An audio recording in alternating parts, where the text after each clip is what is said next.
बच्चे क्यों नहीं, हाँ, अब पता चला कि उनकी शादी ही नहीं हुई। क्या अचीवमेंट ये ऐसे हैं कि इनको सर तो बच्चा भी बोलेंगे भाई इन्होंने जो काम किए हैं।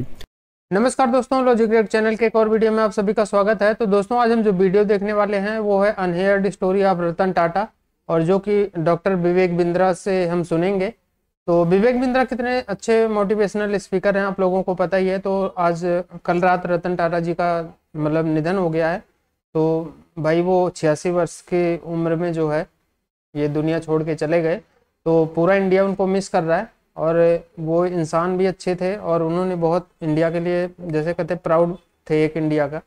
लेकिन अब कर क्या सकते हैं भाई, अब तो जो होना था हो गया। तो आज एक भाई का कमेंट भी आया था कि रतन टाटा पे कोई वीडियो बनाओ, तो मैंने ये देखा तो इसमें रतन टाटा के लाइफ के बारे में थोड़ी चीज़ें बताई हैं विवेक बिंद्रा ने। तो आई होप सो आपको वीडियो अच्छा लगेगा ये। तो स्टार्ट करते हैं वीडियो, और वीडियो स्टार्ट करने से पहले चैनल को सब्सक्राइब नहीं किया तो कर लेना, और साथ में बेल आइकन प्रेस कर देना ताकि मेरी वीडियोज़ का नोटिफिकेशन आप लोगों को मिलता रहे। तो करते हैं वीडियो स्टार्ट और मिलते हैं वीडियो के एंड में। माता पिता का तलाक 10 साल की उम्र में हो गया। मां ने दूसरी शादी कर ली, जिंदगी भर सौतेले भाई के साथ रहे।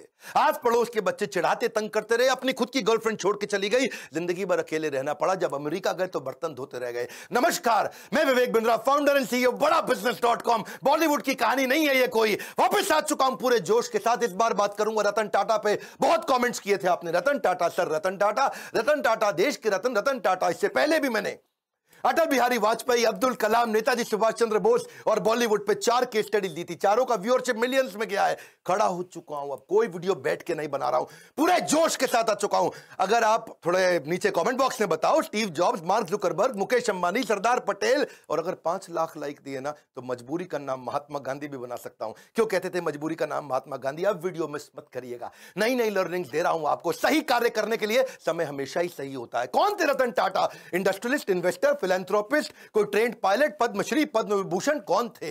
लंदन में इनको सर का टाइटल दिया, ऑनररी नाइट बोलते हैं उसको, यूके में टाइटल दिया गया इनको सर। इसीलिए मैं भी पूरे वीडियो में बोलूंगा सर रतन टाटा। इनकी चेयरमैनशिप में इनका रेवेन्यू टाटा ग्रुप का 40 गुना बढ़ा। 22 साल में 40 गुना रेवेन्यू बढ़ा, प्रॉफिट इन्होंने 50 गुना बढ़ाया। ग्रेटनेस रतन टाटा की ये थी कि ये हर डीप इंसल्ट को स्टीप रिजल्ट में कन्वर्ट करते थे। आप इनकी बेइज्जती करो, इनको डीप इंसल्ट दो, ये स्टीप रिजल्ट क्रिएट कर देंगे। जितना इनको तंग करो ये उतना ग्रो कर जाते हैं। 90% स्टार्टअप 5 साल में फेल हो जाते हैं इंडिया में। 90% स्टार्टअप 90% 5 साल में फेल हो जाते हैं। केवल बचे हुए 5% स्टार्टअप है जो अगले 10 साल तक चल पाते हैं, और 0.01% कंपनियां जो 100 साल तक चलती हैं। टाटा ग्रुप ऐसी कंपनी है जो 150 से ज्यादा साल से चल रही है। आज टाटा ग्रुप इतना बड़ा हो गया कि इनकी 100 से ज्यादा कंपनियां 100 से ज्यादा देशों में चल रही हैं। हाईएस्ट मार्केट कैपिटलाइजेशन है आज पूरे देश के अंदर इनका। टीसीएस अकेली इतनी बड़ी है कि पूरा पाकिस्तान स्टॉक एक्सचेंज एक तरफ और टीसीएस का मार्केट कैप एक तरफ। दोबारा सुन लो, पूरा पाकिस्तान, पूरा उसका पाकिस्तान स्टॉक एक्सचेंज एक तरफ, उनका टोटल मार्केट कैप पूरे देश की सारी कंपनियों का, और हमारी टीसीएस एक तरफ। ये है रतन टाटा, 4% अकेले जीडीपी को कंट्रीब्यूट कर रहे हैं। ये 50,000 करोड़ के लगभग का टैक्स कंट्रीब्यूट करते हैं एक साल का। पूरा आसाम, हिमाचल प्रदेश, उड़ीसा, गोवा मिला के इतना टैक्स कलेक्ट नहीं करता जितना टाटा ग्रुप अकेला देश को टैक्स देता है। आज हम सबके पास सुविधाओं में टाटा ग्रुप का बहुत बड़ा रोल है। 28 दिसंबर 1937 को पारसी श्री रतन टाटा, सर रतन टाटा आज 83 साल के हो चुके हैं। कॉर्नेल यूनिवर्सिटी यूएस में हार्वर्ड में पढ़े हैं। पिता नवल टाटा, मां सुनी टाटा। आपस में उनका डिवोर्स हो गया तो ये दादी नावजी भाई टाटा के साथ रहे। 1962 में अमेरिका से जब लौट के आए इंडिया में तो उनकी पहली नौकरी टाटा स्टील में लगी जमशेदपुर के अंदर, और उस समय सारे मजदूरों के साथ रहते थे, शॉप फ्लोर पे रहते थे, उनके साथ ही डॉर्मेट्री में सो जाया करते थे। खाना भी लाइन में लग के कैफेटेरिया में उनके साथ लंच किया करते थे। इन्होंने पूछा गाड़ी मिलेगी? उनको बोला गया गाड़ी नहीं मिलेगी आपको, साइकिल पे आया करो अच्छा रहेगा। बोले साइकिल, अच्छा मैं समझ गया। तो ये पैदल ही आने लगे, साइकिल पे भी नहीं आए। अपनी लीडरशिप में इन्होंने टीसीएस को लिस्ट किया, पब्लिक गए। टाटा मोटर्स को उन्होंने न्यूयॉर्क स्टॉक एक्सचेंज में लिस्ट किया ताकि इंटरनेशनल पावर और रिकॉग्निशन मिल सके। As a chairman of Tata group उन्होंने बहुत सारी foreign companies, Tetley, Daewoo commercial vehicle, Corus group steel के लिए, जैगवार लैंड रोवर की कहानी तो आपको पता ही है। वो मैं बिल फोर्ड की कहानी, इनकी टाटा और बिल फोर्ड की बेइज्जती की कहानी पहले कवर कर चुका हूं कि कैसे इनकी बिल फोर्ड ने बेइज्जती करी थी। जब ये अपनी कंपनी बेचने डेट्रॉइट गए तो उन्होंने कहा तुम पे एहसान कर रहा हूं। रतन टाटा ने अपनी कंपनी बेची नहीं। बाद में बिल फोर्ड इनके पास डेट्रॉइट से मुंबई आए, बोले आप हमारी कंपनी खरीद के एहसान कर रहे हैं, तब इन्होंने जैगुआर लैंड रोवर ली थी। 5 स्ट्रैटेजी पहले बिजनेस की लेता हूं, फिर बताऊंगा रतन टाटा ने शादी क्यों नहीं करी और इनके 10 अनसुने किस्से, वो कहानियां जो सुन के आप बहुत इंस्पायर्ड होंगे। पहले 5 स्ट्रैटेजी। पहली स्ट्रैटेजी ऑर्गेनिक ग्रोथ लेते हैं। ऑर्गेनिक मतलब जो अपने आप मिल सके, नई मार्केट, नई टेक्नोलॉजी, नया कस्टमर, नई मार्केट, नई टेक्नोलॉजी, नया कस्टमर, ढूंढते रहो। कौन सी नई मार्केट, कौन सा नई टेक्नोलॉजी, कौन सा नया कस्टमर। दूसरी इनऑर्गेनिक ग्रोथ, जो अपने आप होगी, ठीक है, अब इनऑर्गेनिक ग्रोथ लेंगे, टेक ओवर करेंगे, एक्विजिशन करेंगे, दूसरी कंपनियां खरीदेंगे, छोटी कंपनियां खरीदेंगे, खुद को बड़ा करेंगे, जॉइंट वेंचर करेंगे, पार्टनरशिप्स करेंगे, स्ट्रैटेजिक अलायंस करेंगे। तीसरी स्ट्रैटेजी, जो धंधा अच्छा नहीं है उसमें से एग्जिट कर लो। Cosmetic, paint, oil, soap, pharma, cement, ये 6 कंपनियां इनकी चली नहीं, उनसे एग्जिट कर गए, बाहर निकल जाओ, कोई अटैचमेंट नहीं, धंधे को धंधे की तरह चलाना है। चौथी स्ट्रैटेजी, एंटर करो उसमें जो चलेगा, रिटेल, टेलीकॉम, बायोटेक्नोलॉजी और टेक्नोलॉजी इनका बहुत अच्छा चलता रहा, उसमें एंटर करके उसको बड़ा करते गए। और इनकी फाइनली 5वीं स्ट्रैटेजी क्या थी कि कोर बिजनेस को पकड़ के रखो, स्टील, मोटर, केमिकल और पावर, ये इनके कोर बिजनेस थे। अब लेते हैं 10 वो कहानियां।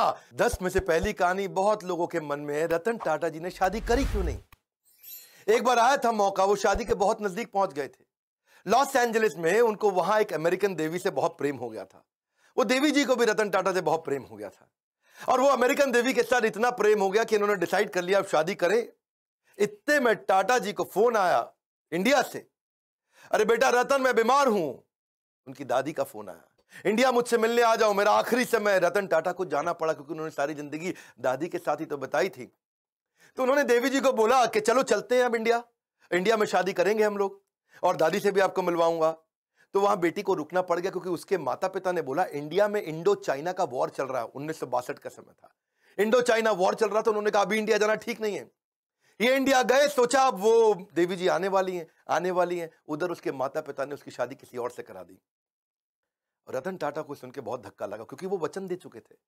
रतन टाटा ने अपने कई इंटरव्यूज में ये बात बोली कि जो मैं बोलता हूं उसे पूरा करता हूं, मेरे मुंह से ऐसे शब्द नहीं बोलता मैं। I tend to not say things loosely. I try to live up to whatever I've said, the commitments I've made. क्योंकि इन्होंने उस लड़की को वचन दिया था कि मैं शादी तुमसे करूंगा, अब उसने किसी और से कर ली, तो रतन टाटा ने जिंदगी भर दोबारा शादी नहीं करी, अकेले रहे, लोनर रहे।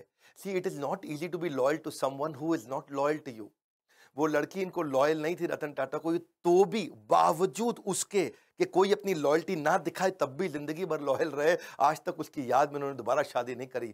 लॉयल्टी जो है ना वो ग्रे नहीं होती है, या तो ब्लैक है या वाइट है, लॉयल्टी बीच में नहीं होती, या ब्लैक है या वाइट है। जिंदगी भर रतन टाटा ने शादी नहीं करी। लेकिन अब मैं आपको बात करता हूं दूसरी कहानी का किस्सा। एक बार ये नासिक की तरफ जा रहे थे मुंबई से, कई सीनियर ऑफिशियल्स थे, गाड़ी में जा रहे थे और रास्ते में इनकी गाड़ी का टायर पंचर हो गया। और टायर पंचर हो गया तो सब अपना गाड़ी से उतरे, अपना कैजुअल थे, वहां पे इधर उधर घूम रहे थे, कोई अपना चाय पी रहा था टपरी पे, कोई अपना सुट्टा मार रहा था, तो सब तरह कैजुअल हो गए, इधर उधर घूम रहे थे। और तभी देखा कहीं रतन टाटा नहीं दिख रहे, रतन टाटा नहीं दिख रहे। अरे भाई कहां गए रतन टाटा, कहां गए रतन टाटा, चाय पी रहे हैं, अरे कहीं कहीं वॉशरूम गए हैं। तो रतन टाटा अचानक लोगों ने देखा कि अपनी स्लीव्स ऊपर करके और अपने टाई को कंधे पे ऐसा पीछे टांग करके, उसके बाद जो है जैक और पाने को हाथ में पकड़ के दूसरे टायर का प्रेशर चेक कर रहे, उसके साथ पंचर लगवा रहे। तो लोगों ने आके पूछा भाई आप रतन टाटा हैं, आप काहे पंचर लगा रहे भैया, वो उसका काम है पंचर लगाने का। तो बोले देखो अगर इसको 15 मिनट लगते हैं पंचर लगाने में, मेरी मदद से 7.5 मिनट में कर लेगा, तो जहां मीटिंग में पहुंचना वहां 7.5 मिनट ज्यादा मिल जाएगा मुझको। अगर मैं टाइम लूज कर जाऊंगा, loss of time is loss of money. प्रश्न ये उठता है कि आपने कब अपने से नीचे के स्तर पे जाकर के जिंदगी में कोई काम किया है? आखिरी बार कब किया था आपने? कब आपने अपने स्तर से नीचे उतर करके दूसरों की मदद करी थी? रतन टाटा जिंदगी भर सिखाते रहे leadership is not position, it is action. ये पोजिशनल पावर नहीं, पर्सनल पावर है। मुंबई का 26/11 का ताज अटैक, और वो अटैक जिसमें वो जानते हैं, सारी दुनिया जानती है कि उन्होंने सबकी मदद करी। जो जो आदमी का वहां नुकसान हुआ, इनके जितने एम्प्लॉय थे पर्सनली उनके घर तक गए, ये तो आप जानते हैं। 50, 60, 70, 80 लाख रुपए तक उनको कॉम्पनसेशन दिया, डिपेंडिंग ऑन डिफरेंट सिचुएशन, उनको पैसा दिया। इतना ही नहीं, सबको जिंदगी भर के लिए एक मेडिकल काउंसलर भी दिया। किसी को साइकोलॉजिकल डिप्रेशन हुआ, कोई टेंशन हुआ, क्योंकि इतनी गोलियां बमबारी हुई थी वहां, जिंदगी भर के लिए उनको डॉक्टर भी दिया। जिसका देहांत हुआ उसको पहले 50, 60, 70, 80 लाख रुपए तो दिया, पर साथ में उसकी बची हुई जितनी नौकरी थी, उसकी पूरी जिंदगी की आखिरी जो सैलरी थी वही तनख्वाह उसको जिंदगी भर दी।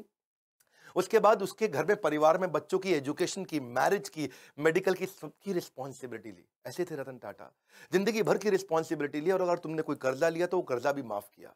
इतना ही नहीं कि जो लड़का पहला महीना हुआ है आके, पहला दूसरा दिन हुआ है, ऐसा भी एक लड़का था। ऐसे भी कुछ लड़के थे जिनको बिल्कुल अभी होटल में ज्वाइन ही किया था, ट्रेन ही थे, उनको भी ऐसे ही पूरा कॉम्पनसेट किया। ये सब तो सब समझते हैं, पर जो बात जिसने मुझे हैरान कर दिया, जिसके कारण मैं भी अपनी कंपनी में स्टैंडर्ड को चेंज कर रहा हूं, वो ये है कि उन्होंने अपने होटल वालों की तो मदद करी, बाहर आसपास बाजार में जो पुलिस वालों को गोली लगी उनको भी उन्होंने कॉम्पनसेट किया। वहां पेडेस्ट्रियन जो राही चल रहे थे, वहां पे राहगीर थे, चाय वाला था, भेलपुड़ी वाला था, गुब्बारे वाला, पाव भाजी वाला, पान की दुकान, टपरी, जिनको टाटा ग्रुप से कोई मतलब नहीं, उनको भी इन्होंने मॉनिटरी भी, पैसे से भी मदद करी और साथ में टाटा ग्रुप में नौकरी भी दिलाई, और ये सब कुछ उन्होंने केवल 20 दिन में कर लिया। दूसरी तरफ एक लड़की थी देविका, सीएसटी स्टेशन पे, उसने अजमल कसाब को रिकॉग्नाइज किया था। छोटी लड़की थी, 10, 11, 12 साल की, और उसको उसके पिता और उसके भाई जेंट्स वॉशरूम गए थे, वो छोटी बच्ची को बाहर 2 मिनट छोड़ करके, और उसको सामने से आके गोली मारी। उसी ने अजमल कसाब को आकर के बाद में कोर्ट में पहचाना था। आज रतन टाटा ने तो 20 दिन के अंदर कॉम्पेंसेशन कर दिया सब कुछ। 20 दिन में फटाफट कमेटी बना के सबको मुआवजा दिया, सबकी मदद करी, सबके साथ खड़े हो गए। और तब 2008 से 2020 हो गया, एक 20 दिन, एक 2020, 20 डेज, 2020। आज 2020 तक उस लड़की को कोई कॉम्पेंसेशन नहीं मिला। इनफैक्ट मछुआरे थे कहीं, मैं भी इकोनॉमिक टाइम्स में खबर पढ़ रहा था, वो मछुआरों को आज 12 साल के बाद कॉम्पेंसेशन मिला। मतलब सरकार को जितना समय लगता है, टाटा को कभी समय नहीं लगता। करुणा के लिए कारण की जरूरत नहीं पड़ती। यदि आप दूसरों को प्रसन्न देखना चाहते हैं तो करुणा का भाव रखिए, और अगर खुद को प्रसन्न देखना चाहते हैं तो भी वही करना है, तो भी करुणा का भाव रखना है। देखिए, ये ऐसे व्यक्ति थे जो वैल्यू को वैल्यू किया करते थे, वैल्यूज को ही used to value the values. चौथी कहानी, हार्वर्ड के अंदर अब सब लोग सोचने लगे कि भाई हम क्राइसिस मैनेजमेंट सिखाते हैं, 26/11 में सबसे बड़ा क्राइसिस था, और तब वहां के प्रोफेसर ने सोचा कि भाई हम केस स्टडी सिखाते हैं क्राइसिस मैनेजमेंट की। तो उन्होंने अपने 2 प्रोफेसर को भेजा कि जाके इंडिया में पता लगाओ कि रतन टाटा की यह कंपनी टाटा ग्रुप में जो होटल था, होटल के कर्मचारी इतने कमिटेड कैसे थे, कैसे अपनी जिंदगी को दांव पर डाल के दूसरों को बचाने में लगे थे। आपको तो पता है ना, वहां एक जनरल मैनेजर भी था, करमबीर सिंह, 1 साल पुराना जनरल मैनेजर था, और उसने क्या देखा, मतलब उसकी वाइफ और उसके बच्चे उसी होटल में रुके हुए थे, और उसको पता चला, खबर मिली कि उसकी वाइफ की डेथ हो गई है वहीं पे, जो नीति थी उसकी वाइफ, और उसका बेटा उदय और समर, एक की उम्र 14 साल, एक की 5 साल, वो होटल के अंदर है जनरल मैनेजर करमबीर सिंह, और ऊपर फ्लोर के अंदर एक स्वीट कमरे के अंदर उनके बच्चे और उसकी बीवी की डेथ हो गई। लेकिन वो रुका नहीं, क्योंकि आग लग गई थी वहां कमरे में, वो रुका नहीं। वो सुनने के बावजूद वो दूसरे गेस्ट को बचाने में लगा रहा। इतना ही नहीं, उनके अलावा यंग ट्रेनी थे बहुत सारे, वो भी गेस्ट को बचाने में लगे रहे, वो भी खुद वहीं रुक रहे, उनको गेस्ट को भेजते रहे होटल के अंदर। टेलीफोन ऑपरेटर फोन करके बता रहा है कि अब निकलो, अब रुको, अब निकलो, अब रुको। रिसेप्शनिस्ट जो स्टाफ थी वहां पे, वो भी ह्यूमन शील्ड बना बना करके गेस्ट को निकालने में लगे हैं। सब लोग हैरान थे। हार्वर्ड बोला कि यार एम्प्लॉइज में ऐसा है क्या, इनके ये क्या भरते हैं, कौन सा इंजेक्शन लगाते हैं कि इनके एम्प्लॉय कोई आर्मी के अफसर थोड़ी है कि अपनी जिंदगी दांव पर लगा दी। भाई सबसे पहले तो आदमी अपने को बचाता है, खुद निकलता है, लेकिन इनके सारे एम्प्लॉयज, ताज मालदीव्स का भी था ना ताज, वहां पे भी सुनामी आया था 2004 में, उधर भी इन्होंने यही किया था। तो वो सोचे कि भाई ताज होटल के एम्प्लॉय ऐसे हैं कैसे। तो देश पांडे और रैना, ये 2 आदमी हार्वर्ड से आए रिसर्च करने इंडिया में। तो पहले सोचा भाई सिंपल सी बात है, आप लोग भी सोच रहे होंगे कि इनकी ट्रेनिंग बड़ी अच्छी होती होगी, इनका ह्यूमन रिसोर्स अच्छा होगा, इनके मैनुअल अच्छे होंगे। लेकिन वो बोले नहीं, ट्रेनिंग तो तब देना जब एम्प्लॉय 2, 4, 5, 10 साल पुराना हो जाए। यहां तो एम्प्लॉय नया था, जिसको आए 15 दिन हुए वो भी जान दे रहा है अपनी। तो बोले कि अच्छा रिवॉर्ड रिकॉग्निशन अच्छा देते होंगे। भाई नहीं, रिवॉर्ड रिकॉग्निशन तब दोगे जब तुम साल, 2 साल, 4 साल नौकरी कर लोगे, तब तो कोई अवार्ड रिवॉर्ड दोगे। वो तो 15 साल पुराने लड़के, 15 दिन क्षमा चाहता हूं, पुराने लड़के आए और होटल में अपनी जान देने में लगे। तो ये कह रहे हैं कि क्या चक्कर है, टाटा ग्रुप के होटल में कोई आदमी आता है तो अपनी जान देने को तैयार हो जाता है, पर ग्रुप के लिए, टाटा के लिए काम करता है, क्या चक्कर है। तो उन्होंने कहा भाई रिज्यूमे अच्छा था, इनका एक्सपीरियंस अच्छा था, पता चला वो भी नहीं। फाइनली रतन टाटा से जब इनका इंटरव्यू हुआ, उन्होंने कहा यार क्या क्या चक्कर क्या है, आपके होटल का आदमी अपनी जिंदगी दांव पर लगा देता है। तो रतन टाटा ने बोला ये बाद की बात नहीं है, ये हायरिंग से पहले की बात है। हम उसका कैरेक्टर, उसकी इंटेग्रिटी को देख लेते हैं इंटरव्यू के दौरान। Interview is the key. Interview के दौरान ही हम अपनी कंपनी में ऐसे लोगों को लेते हैं जो ईमानदार है, काम करना तो हम सिखा देंगे, हमें ईमानदार लोग चाहिए। ये है टाटा ग्रुप, खुद इतने ईमानदार, उनकी ईमानदारी पर तवे पे बैठ करके इंसान आज भी कसम खा सकता है कि भाई टाटा नहीं कर सकते बेईमानी। और ऐसे ही एम्प्लॉय भी लेते हैं, कहते हैं ईमानदार ले लो। और जब ईमानदार लोग लिए तो उन्होंने अपनी जान दी होटल में लोगों को बचाने के लिए। इनका रूल क्या है? Nation before the business. मैं 5वीं कहानी सुनाता हूं। अभी ताज अटैक की मैंने 2 कहानी सुनाई आपको, अब ताज ही की तीसरी कहानी लेते हैं कि ताज होटल को ठीक करने के लिए रतन टाटा ने टेंडर निकाला। भाई होटल में आग लग चुकी है, होटल में गोलियां चली हैं, होटल पूरा तहस नहस हो चुका है, तो उन्होंने दुनिया भर में टेंडर निकाला कि कौन हमारे होटल को आके ठीक करेगा, रिपेयर करेगा। समझ रहे हो मेरी बात को? तो रिपेयर करने के लिए दुनिया भर में टेंडर, पाकिस्तान से 2 कंपनी ने भी टेंडर अप्लाई कर दिया कि हम आपका होटल आके ठीक करते हैं। अच्छा, उनको रतन टाटा ने ध्यान नहीं दिया, भाई पाकिस्तानी है, मैं यही कराऊंगा इनसे। कसाब साहब वहीं से आए थे। तो ये कुछ 2 आदमी, 2 बड़े बिजनेसमैन बिना अपॉइंटमेंट लिए पहुंच गए मुंबई रतन टाटा से मिलने के लिए कि भैया हमको दे दो, हम करेंगे टेंडर पास। रतन टाटा ने उनको अपॉइंटमेंट नहीं दिया, कमरे के अंदर से सेक्रेटरी को बोल दिया, बोल तो बिजी है। वो बाहर बैठे वेट करते रहे, पूरा सुबह से शाम हो गया। रतन टाटा ने फिर मैसेज भेज दिया उनको, बोलो चले जाओ, तुम अपॉइंटमेंट लेके नहीं आए, मैं बिजी हूं। ये दोनों पाकिस्तान के बड़े बिजनेसमैन दिल्ली पहुंच गए एक बड़े कांग्रेस के नेता के पास। उस समय कांग्रेस का वो कैबिनेट में मिनिस्टर था, और उनके पास जाकर के बोलते हैं कि आप मेरी रतन टाटा से अपॉइंटमेंट फिक्स करा दो, हम उनका होटल ठीक कर देंगे, भैया हमारा तो काम ही यही है। तो कांग्रेस के मिनिस्टर ने रतन टाटा को फोन किया, हेलो मैं मंत्री बोल रहा हूं, मैं नाम नहीं लूंगा उनका। रतन टाटा बोले बताइए। बोले ये 2 आदमी आए हैं बिजनेसमैन पाकिस्तान से, ये आपका होटल ठीक कर सकते हैं, इनको टेंडर दे दो, आप इनको मीटिंग तो दे दो, कम से कम इतना तो करो। तो रतन टाटा ने उनको क्या जवाब दिया, आप हैरान हो जाएंगे। बोले तुम बेशर्म हो सकते हो, मैं बेशर्म नहीं हूं, पाकिस्तानियों को धंधा नहीं दूंगा। खटाक फोन रख दिया। ऐसे हैं हमारे श्री रतन टाटा। इसी के साथ दूसरी कहानी, और 26/11 के अटैक के बाद पाकिस्तान की सरकार ने उनसे कुछ सैकड़ों हजारों टाटा सूमो को ऑर्डर दिया था। टाटा सूमो, उन्होंने कहा मैं पाकिस्तान को नहीं दूंगा, नुकसान बर्दाश्त है लेकिन देश से गद्दारी बर्दाश्त नहीं है। क्विकली छठी छोटी सी कहानी। एक बार एक कॉलेज के चेयरमैन ने उनको इन्वाइट किया कि बड़े फंक्शन में 25वीं एनिवर्सरी थी, सेलिब्रेशन थी। अब रतन टाटा आए हुए, रतन टाटा है भैया, टाटा ग्रुप कंग्लोमरेट। बच्चों में भीड़ भाड़ हो गई, और मैं देखूंगा आगे आऊंगा, मैं देखूंगा आगे आऊंगा। 2-4 बच्चों ने इधर उधर धक्के मार दिए आगे निकलने के चक्कर में। रतन टाटा ने देखा बेचारी एक लड़की नीचे गिर गई। उन्होंने कहा कि आप फंक्शन खत्म होने दो, मैं आपसे मिलूंगा। फंक्शन थोड़ा लंबा हो गया, रतन टाटा जी की फ्लाइट थी और उन्होंने अपनी फ्लाइट मिस कर दी। प्रिंसिपल ने बोला फ्लाइट क्यों मिस कर रहे हैं साहब, बच्चे हैं, क्या हो गया? बोले नहीं, मैंने वचन दिया है, मैं इनसे मिलूंगा, प्राण जाए पर वचन ना जाए। ये कहानियां आपने पहले बॉलीवुड में बहुत सुनी होंगी, लेकिन असलियत में रतन टाटा कहते हैं जो मैं मुंह से निकाल देता हूं मैं करता हूं पूरा। चलो आगे बढ़ते हैं। 7वीं कहानी। रतन टाटा एक पीपल्स पर्सन थे। आपको पता है जब जापानी कंपनी इंडिया में आती है और ऑटोमोबाइल कंपनी लगाती है तो बहुत स्ट्राइक होती है। सुजुकी, मारुति, उनके यहां भी बहुत स्ट्राइक हुई, होंडा के यहां हुई, या कोई भी जापानीज कंपनी होती है, क्योंकि मैनेजमेंट और लेबर यूनियन का आपस में झगड़ा चलता है। लेकिन एक दफा टाटा मोटर्स में भी हुआ, मैनेजमेंट और लेबर का झगड़ा हो गया। वहां पे लेबर ने उनको बोला, उनकी यूनियन ने बोला कि भाई हमको ना यहां पे एक बोनस चाहिए, आप बोनस नहीं दे रहे हैं। वो इतना वायलेंट हो गया कि मजदूरों को भी चोट आई और मैनेजर्स को भी चोट आई, कुछ झगड़ा बहुत बढ़ गया। और लेबर यूनियन कह रही है बोनस तो चाहिए ही चाहिए। मैनेजमेंट तैयार नहीं थी बोनस देने के लिए।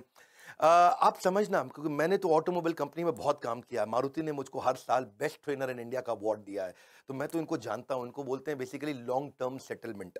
लॉन्ग टर्म सेटलमेंट होता है 4 साल का, जिसमें तय किया जाता है कितना बोनस दिया जाएगा। और मैनेजमेंट तय कर चुका था, पर रतन टाटा आए, उन्होंने आके कहा कि मैं लेबर से सबसे मिलता हूं, और यूनियन से मिले। वहां उनके बीच में जाकर के जमीन पे बैठ गए और उनके साथ बैठ करके बोले कि आप ठीक कह रहे हैं, बोनस तो मिलना चाहिए, आपने खून पसीना बहाया है। जाके मैनेजमेंट को समझाने लगे रतन टाटा कि भाई इनको बोनस दो। अब मैनेजमेंट बोली सर हम ऑटोनोमस बॉडी है, हम डिसाइड करेंगे, हमारे हिसाब से बोनस नहीं देना चाहिए। रतन टाटा अड़ गए, बोनस दो, आपको देना चाहिए। मैनेजमेंट बोली आप जबरदस्ती करेंगे तो हम दे देंगे, लेकिन इनको देना बनता नहीं है। रतन टाटा बोले देखो मेरी रिक्वेस्ट है, इनको बोनस दो। अब वहां सारे मजदूर देख रहे हैं, पहली बार भी रतन टाटा खुद आए, आके मैनेजमेंट से लड़ रहे हैं। ऐसा साइकोलॉजिकल टर्न अराउंड हुआ कि उसके बाद खुद ही सारे की सारी लेबर यूनियन ने आकर के बोल दिया कि अब हमको बोनस नहीं चाहिए, रतन टाटा आकर के हमसे लड़े, इतना ही काफी है। 8वीं क्विकली कहानी, रिवॉर्ड द फेलियर। इन्होंने अपने टाटा नैनो के फेलियर से एक चीज सीखी कि क्या, कि try frugally and fail fast. वो उन्होंने कल्चर ही बना दिया। तब रतन टाटा ने आकर सबको सिखाया कि भाई ऐसा करते हैं, हम फेलियर को रिवॉर्ड करते हैं, छोटे छोटे फेलियर होने दो, उन्होंने एक एनुअल कॉन्टेस्ट ही लॉन्च कर दिया टाटा ग्रुप में। कहता चलो एक कॉन्टेस्ट लॉन्च कर देते हैं, मैं जो सबसे बढ़िया फेल्ड आइडिया होगा उसको रिवॉर्ड दूंगा ताकि लोग मेहनत तो करें, और जितना बढ़िया फेल्ड आइडिया होगा मैं उसको, तो ताकि छोटे छोटा मेहनत करो, छोटी छोटी फ्रूगल, बहुत बड़े फेलियर मत करो, छोटे फेलियर जल्दी जल्दी करो, जल्दी जल्दी सीखो, it will spark your innovation. तो रतन टाटा का मैसेज था कि failure is a gold mine for the company. अब उन्होंने कई सारे फेलियर फिर देखे कि आने लगे, वो बहुत वैल्यूएबल थे। इन्होंने एक वहां पे स्टूडेंट्स ने छोटा आइडिया फेल किया लेकिन बहुत अच्छा था कि छोटा ट्रक क्या 3 व्हीलर को रिप्लेस कर सकता है, ये इस पे भी टाटा ग्रुप ने ट्राई किया। ऐसा नहीं है कि टाटा की 100 से ज्यादा कंपनियां ऐसे ही बन गई, कई आइडियाज पे छोटे छोटे फेल करते हैं लेकिन कम खर्चे में फेल करके सीख जाते हैं। एक इन्होंने चीप वाटर फिल्टर भी बनाया, उसका नाम रखा था द स्वच्छ। उसमें राइस हस्क होता है ना, चावल का भूसा, उसी से बनाने का प्रयास किया। एक प्रोटोटाइप भी बनाया $500 के अंदर। कितना? $500 में, यानी कि लगभग 30-40 हजार रुपए के अंदर क्या एक मकान को खरीदा जा सकता है दुकान से। किसी दुकान पे जाओ, मकान खरीद के ले आओ, क्या? हाँ, 40,000 रुपए का मकान खरीदो तो डिसमेंटल करके मकान को जाकर के वापस फिट कर दें, ऐसा छोटा सा मकान बना सकें, उस पर भी इन्होंने काम किया। $20 के अंदर कमर्शियल ट्रैवलर्स को क्या रस्ते के अंदर अकोमोडेशन दिया जा सकता है, जो ड्राइवर वगैरह बेचारे कमर्शियल ट्रैवलर होते हैं। From error to error one discovers the entire truth. यही था रतन टाटा का फिलॉसफी के छोटे छोटे छोटे फेलियर करो, सीखो, तभी कंपनी आगे बढ़ेगी और इनोवेशन आएगा। 9वीं कहानी फिलैंथ्रोपी, ये तो उनका नाम ही है। फिलैंथ्रोपी मतलब दान देना, सेवा करना है जी। रतन सेवक टाटा, शायद इनका नाम ऐसा ही होना चाहिए था, रतन फिलैंथ्रोपिस्ट टाटा। ऐसे फिलैंथ्रोपिस्ट जो आज भी 66% के आसपास अपनी कंपनी के प्रॉफिट्स को चैरिटेबल ट्रस्ट में देके दान दे देते हैं। हेल्थ के ऊपर, न्यूट्रिशन पे, एजुकेशन पे, वाटर के कंजर्वेशन पे, डिजिटल ट्रांसफॉर्मेशन पे, गरीबों को स्किल डेवलपमेंट के ऊपर, डिजास्टर रिलीफ में, चाहे वो कोरोना हो या उससे पहले का डिजास्टर हो, कहीं बाढ़ आई हो, या फिर स्पोर्ट्स को बढ़ाने में, या बच्चों को स्कॉलरशिप देने में। देखो कॉर्नेल यूनिवर्सिटी तक चले गए, वहां भी उनको बोला कि अगर इंडियन बच्चे आएंगे, काबिल हुए, तो उनको फाइनेंशियल एड दे दो। वहां जाके कॉर्नेल यूनिवर्सिटी का पैसा दिया है, वहां से खुद पढ़ाई किया था। 100 करोड़ रुपए के आसपास तो उन्होंने IIT बॉम्बे में दे दी कि Tata centre of technology design यहां बना दो। लेटेस्ट अब इन्होंने 1,500 करोड़ रुपया कोविड में दान किया। इसको देखो, पहले तो ये ना लोगों को दान दिया करते थे, बाद में उन्होंने प्रोजेक्ट बनाने शुरू कर दिए। उन्होंने रिसर्च प्रोजेक्ट को फंड किया कि बीमारी ठीक करने की जगह कुछ ऐसा कर दो कि बीमारी हो ही नहीं, है जी। जैसे अल्फ्रेड फोर्ड आए थे ना इंडिया में, उन्होंने आकर के इस्कॉन को मायापुर में दुनिया का सबसे बड़ा मंदिर बनाने के दान दिया। तो उनको पूछा ममता बनर्जी ने, भाई फोर्ड साहब यहाँ इतना दान मंदिर बनाने को क्यों दे रहे हो? एड्स के लिए दान दे देते। तो उन्होंने कहा मैं ऐसा दान दे रहा हूं जिससे एड्स होए ही नहीं। हाँ, ऐसे ही रतन टाटा क्या बोले, मैं बीमार होने पे बीमारी ठीक करने की जगह ऐसा दान देना चाहता हूं जिससे बीमारी होनी बंद हो जाए। टाटा ग्रुप फिलैंथ्रोपी में इतना आगे है। 2011 का मैं अपना पर्सनल किस्सा भी सुनाना चाहूंगा। मेरे गुरुदेव के आदेश पे उन्होंने कहा हम गरीब बच्चों को खाना खिलाना चाहते हैं, तो उन्होंने कहा कि आप टाटा ग्रुप से जाकर के मिलिए, वो बहुत दान देते हैं। तो तब अर्जुन मुंडा सांसद हुआ करते थे उन दिनों, ये मेरा पर्सनल किस्सा है 2011 का बता रहा हूँ, जमशेदपुर से। और तब मैं उनको गया, उनके पास जाके उनको गीता के कुछ कथा सुनाई, उनको बताया यज्ञ दान तप कर्म, कि यज्ञ दान तपस्या और कर्म ये सबको करना चाहिए, पावना नहीं मनीषी नाम। बहुत खुश हुआ अर्जुन मुंडा अचानक भगवत गीता पढ़ते पढ़ते 15 दिन में झारखंड की सरकार पलटी, मुख्यमंत्री बन गए। बहुत खुश हुए, बोले विवेक बिंद्रा जी आपने मुझको गीता दी और मैं मुख्यमंत्री बन गया, आइए चलिए मिलते हैं। शपथ समारोह पे उन्होंने बुलाया, बोला मैं क्या सेवा कर सकता हूं? मैंने कहा मेरे लिए मत करिए, मुझको आप रतन टाटा जी से, जमशेदपुर में वहां नेरूरकर हुआ करते थे, हेमंत नेरूरकर मैनेजिंग डायरेक्टर, इनसे मिलवा दीजिए। मैं चाहता हूं गरीब बच्चों को जमशेदपुर में किचन बना दें और गरीब बच्चों को मिड डे मील के द्वारा उनको स्कूल में बुलाएं, खिलाएं। तो उन्होंने मेरी वहां मीटिंग कराई। तो मैंने जाकर के मिस्टर नेरूरकर को बताया कि हम क्या करेंगे, गाड़ियों पे आपकी टाटा एस, टाटा 407 उस पर लगा देंगे बड़ा बड़ा बोर्ड कि टाटा ग्रुप आज यहाँ गरीब बच्चों को खाना खिला रहा है, और मिड डे मील का कैंपेन चलाते हैं। स्कूल के अंदर बच्चों को दाल चावल रोटी सब्जी गरम गरम खिला देंगे, इससे बच्चे स्कूल आएंगे फ्री में खाना खाने के लिए। उनको आइडिया अच्छा लगा, उन्होंने 15 करोड़ रुपया डोनेशन भी दिया। ये पर्सनली मैं उन दिनों शायद उस समय 28-29 साल का रहा हूँगा, और ये मेरी लाइफ का एक बड़ा अचीवमेंट था कि मैं एक सेवा कर पाया। आज भी वो किचन चल रही है, 65,000 गरीब बच्चों को वहाँ खाना खिलाया जा रहा है। उसके ओपनिंग पे मैं गया था, इनॉग्रेशन पे कुछ फोटोग्राफ्स भी मैं आपको शेयर करूंगा। तो वहाँ मुख्यमंत्री थे, ये मैनेजिंग डायरेक्टर थे टाटा ग्रुप के वहाँ पे। आज तक कोई भी व्यक्ति दान देकर कभी गरीब नहीं बना है। No one has ever become poor by giving. देखिए, पक्षी के पीने से नदियों का पानी खत्म नहीं होता, उसी प्रकार धनी व्यक्ति के दान देने से उसका दान भी नहीं घटता। ये टाटा ग्रुप के साथ मेरा एक्सपीरियंस था। और 10वीं कहानी, विनम्रता से विश्वास। वैसे तो मन करता है सर रतन टाटा के बारे में बोलते चले जाऊं, घंटों की वीडियो बनाऊं, फैमिली ट्री पे बनाऊं, उनके सब वो परिवार शुरू से लेकर के अब तक 150 साल की हिस्ट्री बताऊं, उनके कॉर्पोरेट एक्सपीरियंस बताऊं, बिजनेस 100 से ज्यादा कैसे चलाते थे उसके बारे में बात करूं, क्या क्या नहीं बात करूं। लेकिन चलिए समय पूरा ना पड़ता हो, एक बार वो सेमिनार में गए और एक सेमिनार में, वहां सेमिनार खत्म होने के बाद लोगों ने बोला भाई सर रतन टाटा के साथ फोटो खिंचाएं, तो सब लोग लाइन में खड़े हो गए। 3 रो बना ली उन्होंने, पहले लंबे वाले लड़के पीछे खड़े हो गए, फिर थोड़ी कम हाइट के और नीचे बाकी जमीन पे बैठ गए। अब सर रतन टाटा की कुर्सी लगाई थी, उन्होंने कुर्सी हटवा दी तो लोगों को लगा खड़े होंगे। अब रतन टाटा जी खड़े हुए तो उनकी हाइट लंबी है तो पीछे वाले छुप जाएं, पीछे जाके खड़े हुए तो रतन टाटा खुद छुप जाएं, तो वो आके खुद ही जमीन पे बैठ गए। 2 मिनट तक सन्नाटा हो गया, नीचे बैठे। रतन टाटा बोला जल्दी फोटो खींच लो, ज्यादा देर नीचे नहीं बैठ सकता मैं। सर रतन टाटा है वो, विनम्रता की मूर्ति, विनम्रता से विश्वास तक। जब श्री नारायण मूर्ति जो कि इन्फोसिस के फाउंडर हैं, जब उनको बोला गया कि आप लाइफ टाइम अचीवमेंट अवार्ड दीजिए रतन टाटा को, और वो जब लाइफ टाइम अचीवमेंट अवार्ड देने गए तो अवार्ड देते ही उन्होंने पहले उनके चरण स्पर्श किए, उनके पांव छुए। ये हमारे देश की सभ्यता है, और सभ्यता से ज्यादा ये स्वयं सर रतन टाटा हैं कि कॉम्पिटिटर भी आके पांव छूता है। आप दोबारा बता दूं, ये टीसीएस चलाते हैं, वो इन्फोसिस चलाते हैं, आपस में कंपटीशन है। कॉम्पिटिटर भी जिसके पांव छुए वो है सर रतन टाटा। कोई भी गाड़ी दुनिया में चला सकते हैं, लंबरगिनी भी चला सकते हैं, लेकिन टाटा की सेडान गाड़ी चलाते हैं। इकोनॉमी क्लास में एयर एशिया के ट्रैवल करते हैं। ट्रस्ट इक्वल्स टू कल्ट, उनका कल्ट इतना ज्यादा है। एक बार क्या हुआ, सर रतन टाटा के 1 मिलियन फॉलोअर हो गए इंस्टाग्राम पे, तो वो इंस्टाग्राम पे आए, सबको धन्यवाद कर दिया कि भाई मेरे 1 मिलियन फॉलोवर हो गए, आप सबका बहुत बहुत धन्यवाद। तो वहीं एक लड़की ने नीचे कमेंट लिख दिया, कांग्रेचुलेशन छोटू। क्या छोटू?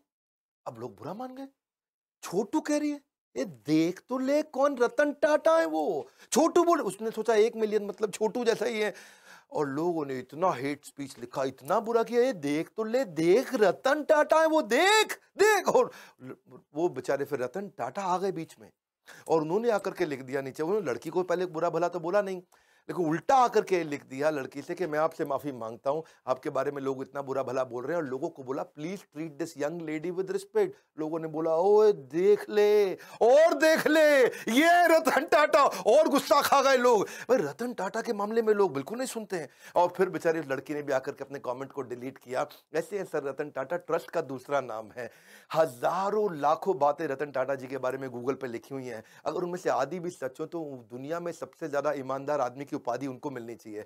वैसे रतन टाटा जी ने जो इंपैक्ट क्रिएट किया है वो तो शायद कोई भी ना कर सके, मैं तो कभी उसके तिनके का भी प्रयास ना कर सकूं, लेकिन बिजनेस में आपको सफल बनाने की जिम्मेदारी हमने जरूर ले ली है, ये तो पक्का कर लिया है, कुछ भी नहीं छोड़ा है, कुछ भी नहीं। इतना बढ़िया बढ़िया दुनिया के हर प्रॉब्लम का बिजनेस कंटेंट हमने हिंदी में बना दिया है, कुछ नहीं छोड़ा है। आज हमसे ज्यादा बिजनेस ट्रेनिंग प्रोग्राम कोई भी किसी का भी कंटेंट कंज्यूम नहीं करता, केवल बड़ा बिजनेस प्लेटफॉर्म ऐसा है, अगर हिंदी में किसी को बिजनेस सीखना है कुछ नहीं छोड़ा है, सब सिखा दिया। आइए वर्ल्ड का मोस्ट पावरफुल कंटेंट कंज्यूम करिए। अगर आप बनना चाहते हो एक सफल व्यापारी तो call now to join EAE, यानी कि एवरीथिंग अबाउट एंटरप्रेन्योरशिप, एवरीथिंग। वैसे एक बात है, रतन टाटा एक ऐसे रत्न है जिन्हें भारत रत्न भी पूर्ण रूप से परिभाषित नहीं कर सकता, लेकिन उनको फिर भी उनके सम्मान के लिए भारत रत्न जरूर दिया जाना चाहिए, उनके जीते जी तो जरूर दिया जाना चाहिए। अगर वास्तव में कोई भारत रत्न का अधिकार रखता है तो वो हमारे देश के असली रत्न है, रतन टाटा। जितना उनके बारे में सुना था ये देख के तो रिस्पेक्ट और ज्यादा पता नहीं डबल ट्रिपल जो है ना वो हो गई है। जिस तरह मैंने स्टार्ट में ही बोला था कि हाँ उनके कैरेक्टर के बारे में कि हम स्टार्ट से बड़ा इम्प्रेस थे, तो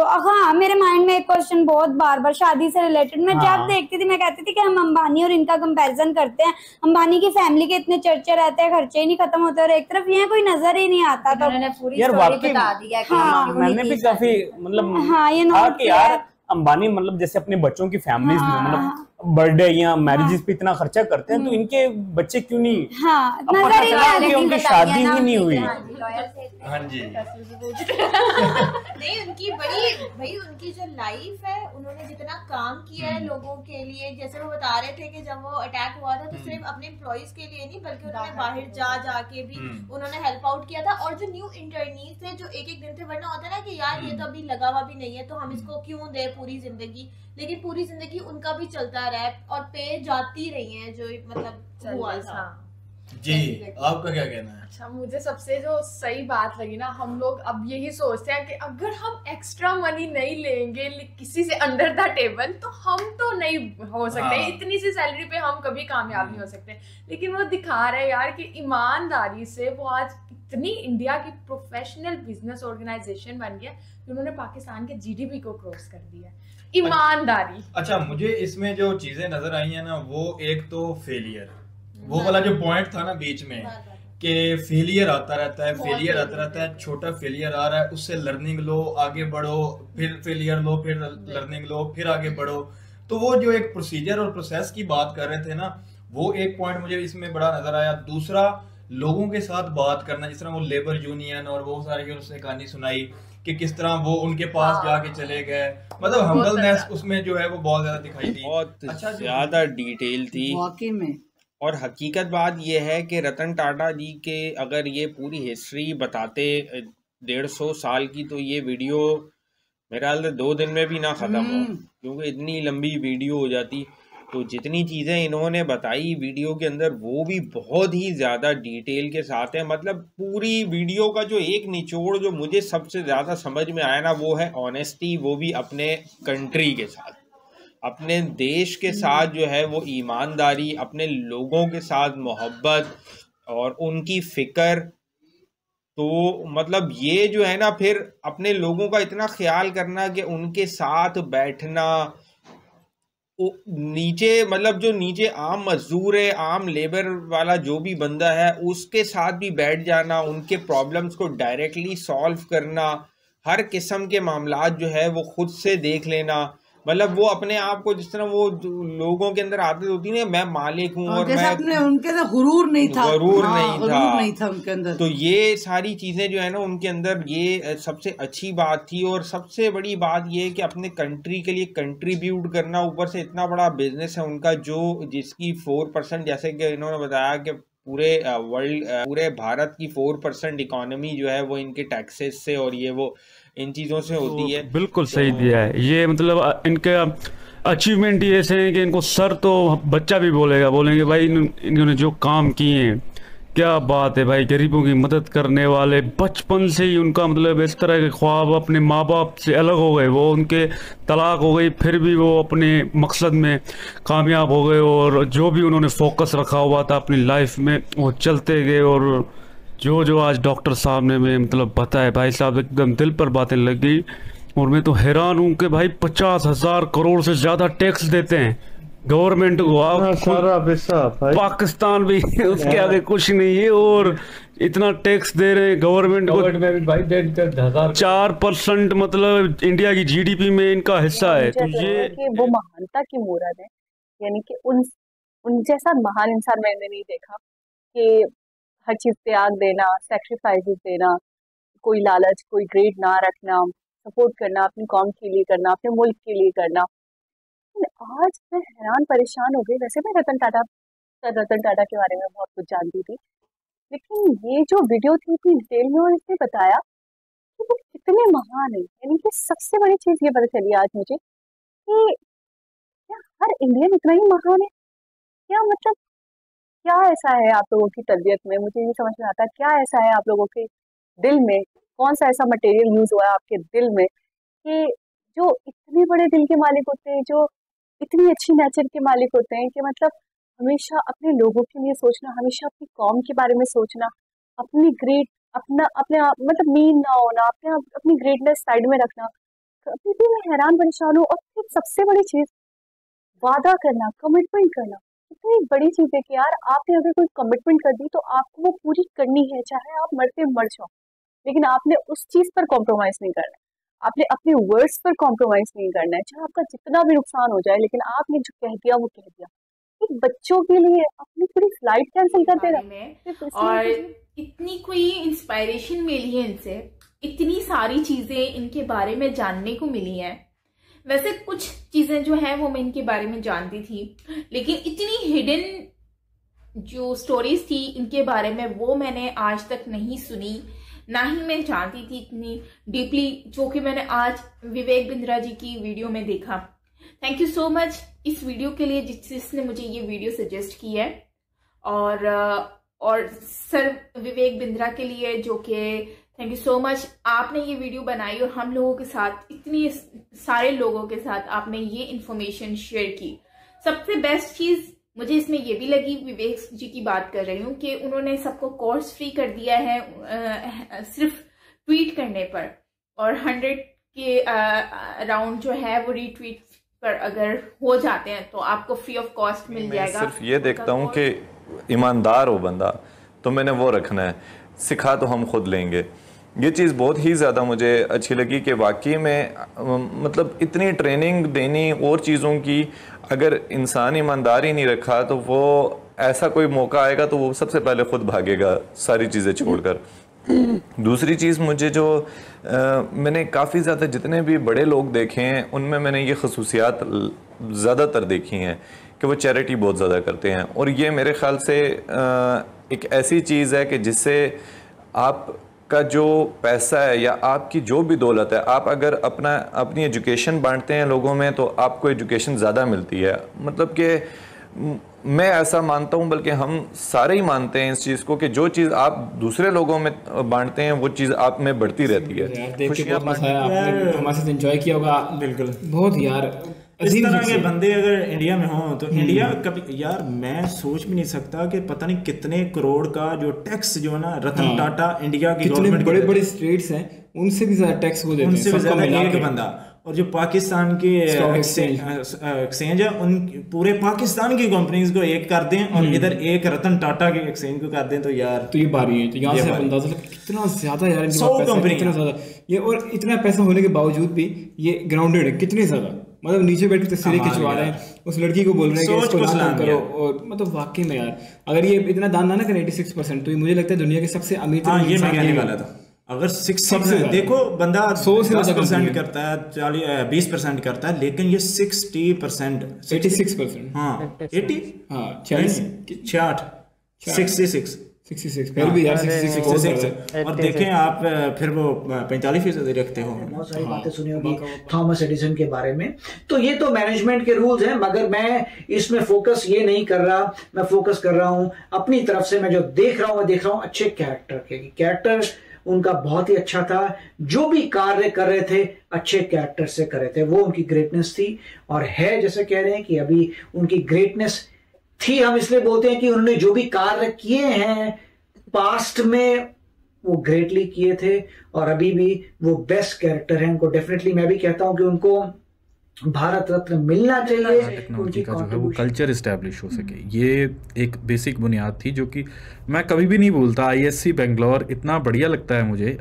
मुझे एक बार मैं वहाँ गया भी हूँ और मुझे बहुत अच्छा लगता है वहाँ पे जाके। और उसके अलावा Tata institute of fundamental research, फिर IIT बॉम्बे में जैसे इन्होंने अभी रिसर्च सेंटर बनाया है, उसके अलावा टाटा मेमोरियल सेंटर जो कैंसर सेंटर है मुंबई में, वो बहुत बढ़िया है। तो गाइस ये थी आज की वीडियो, और भाई ये वीडियो जो है रतन टाटा को एक तरह से डेडिकेटेड है। तो रतन टाटा जो है अभी नहीं रहे हैं, और कल रात को उनका मतलब पास अवे हो गए, तो इंडिया जो है मिस आउट, तो इंडिया भाई उनको पूरा मिस करेगा और हमेशा उनका नाम रहेगा इंडिया में। और अगर आप लोगों को इस वीडियो का कोई भी पार्ट अच्छा लगा होगा तो कमेंट करके ज़रूर बताना। और डॉक्टर विवेक बिंद्रा ने जो उसमें उनकी 10 बातें बताई हैं वो बहुत अच्छी थी और बहुत अच्छी लगी वो सुनने में। और इनकी तभी इन्होंने टाइटल में दिया था अनहेयर्ड स्टोरी ऑफ रतन टाटा। तो रतन टाटा की ये अनहेयर्ड स्टोरी थी, तो ये काफ़ी लोगों को पता भी होंगी, काफ़ी को नहीं पता होंगी। तो जिस भाई ने वीडियो के लिए बोला था तो भाई ये वीडियो भी डाल दे रहा हूँ।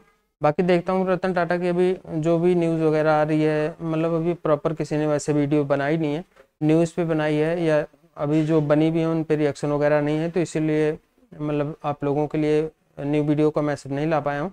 लेकिन अगर भाई आएगी तो मैं आप लोगों के लिए वो भी ले आऊँगा।